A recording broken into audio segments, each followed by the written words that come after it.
केला जातो असे नेताजी सुभाषचंद्र बोस प्रत्येक युवकाच्या हृदयात धडाडी निर्माण करणारं असं व्यक्तिमत्व म्हणजे स्वातंत्र्य सेनानी सुभाषचंद्र बोस।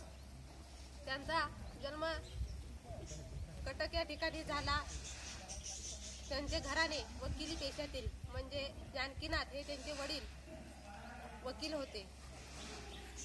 त्यांनी 1920 साली भारतीय सिव्हिल सर्व्हिस ही परीक्षा पास केली आणि 1921 ला त्यांनी भारतीय स्वातंत्र्य लढ्यात उडी घेतली। त्यांनी स्वातंत्र्य लढ्यात उडी घेतल्यानंतर 1939 ला फॉरवर्ड ब्लॉक म्हणून संस्थेची स्थापना केली।